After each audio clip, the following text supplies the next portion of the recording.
आज हम बात करेंगे कजली तीज व्रत कथा के बारे में।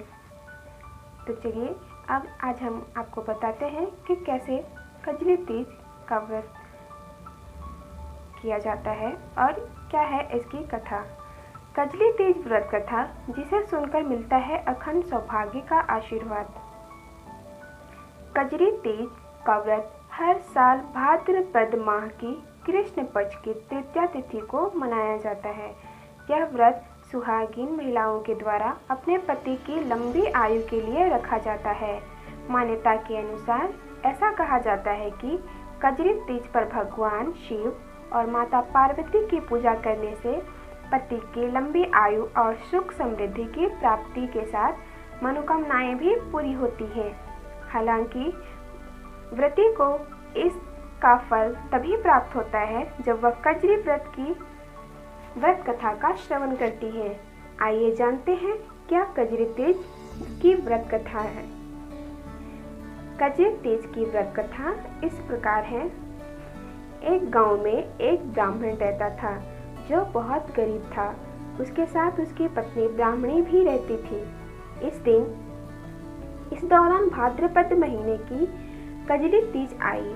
ब्राह्मणी ने तीज माता का व्रत किया।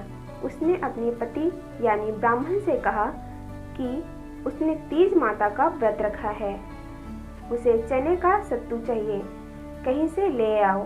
ब्राह्मण ने ब्राह्मणी को बोला कि वो सत्तू कहाँ से लाएगा, सत्तू कहाँ से लाऊं? इस पर ब्राह्मणी ने कहा कि उसे सत्तू चाहिए, फिर चाहे वो चोरी करे या डाका डाले, लेकिन उसके लिए सत्तू लेकर आए। रात का समय था। ब्राह्मण घर से निकलकर साहूकार की दुकान में घुस गया। उसने साहूकार की दुकान से चने की दाल, घी, शक्कर लिया और 1.25 किलो तौल दिया। फिर इन सब से सत्तू बना लिया। जैसे ही वो जाने लगा, वैसे ही आवाज़ सुनकर दुकान के सभी नौकर जाग गए। सभी जोर जोर से चोर चोर चिल्लाने लगे। इतने में ही साहूकार आया और ब्राह्मण को पकड़ लिया। ब्राह्मण ने कहा कि वो चोर नहीं है, वो एक गरीब है, ब्राह्मण है। उसकी पत्नी ने तीज माता का व्रत किया है, इसलिए सिर्फ यह 1.25 किलो का सत्तू बनाकर ले जाने आया था। जब साहूकार ने ब्राह्मण की तलाशी दी तो उसके पास से सत्तू के अलावा और कुछ नहीं मिला। उधर चांद निकल गया था और ब्राह्मणी सुख का सत्तू का इंतजार कर रही थी। साहूकार ने ब्राह्मण से कहा कि आज से वो उसकी पत्नी को अपनी धन बहन मानेगा। उसने ब्राह्मण को सत्तू, गहने, रुपये, मेहंदी, लच्छा और बहुत सारा धन देकर दुकान से विदा कर दिया।